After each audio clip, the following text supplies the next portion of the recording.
ఆనంద, లీలావతి అందరూ కలిసి హాల్లో సంతోషంగా మాట్లాడుకుంటూ ఉంటుంటే సరిగ్గా అప్పుడే అక్కడికి దామిని వచ్చి నాకు ఒక మంచి సంబంధం చూసి గ్రాండ్గా పెళ్లి చేసేయండి అని అంటూ ఉంటుంది. ఆ దామిని మాటలకు ఆనంద ఇంకా లీలావతి ఎంతో సంతోషపడతారు. ఈలోపు దామిని ఒక్కసారిగా కానీ ఒక్క కండిషన్ అని చెప్తుంది.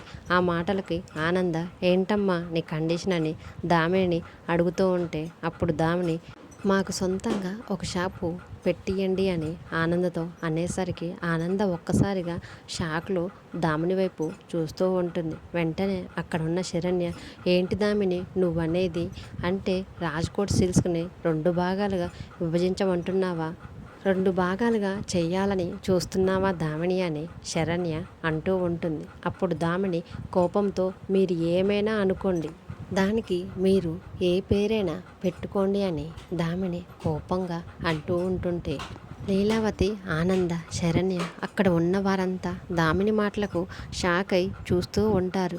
ఈ ఆస్తిలో మాత్రం మా వాటా మాకు రావాల్సిందే అని దామిని తెగింపుగా చెప్తూ ఉంటే అప్పుడు ఆనంద అలా కాదమ్మా నేను చెప్పేది ఒక్కసారి విను అని అంటూ ఉంటుంది.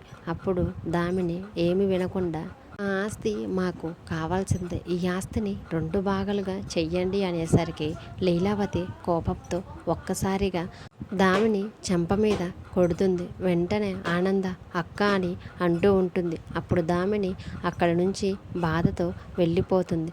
తర్వాత అనన్య దామినిని ఇంకా రెచ్చగొట్టాలని బాధపడుతున్న దామిని దగ్గరికి అనన్య ఇంకా కాంచన ఇద్దరూ వెళ్ళి నువ్విప్పుడు రాజేసిన నిప్పురవ్వ అగ్ని పర్వతంలా పేలాలంటే ఆ నిప్పురవ్వ మీద నువ్వు కొంచెం కొంచెంగా పెట్రోల్ పోస్తూనే ఉండాలి అని దామినితో అంటూ ఉంటుంటే అప్పుడు దామిని ఇంకా ఏం చేయాలి నేను అని అనేసరికి ఈ నిప్పురవ్వ కాస్త అగ్నిపర్వతంలా పేలాలంటే నువ్వు కరెక్ట్గా ఇదే సమయానికి సూసైడ్ చేసుకోవాలని దామినికి చెప్పడంతో దామిని ఒక్కసారిగా షాక్ అయ్యి తర్వాత అనన్య చెప్పిందే నిజమే అన్నట్టుగా అనుకుంటుంది.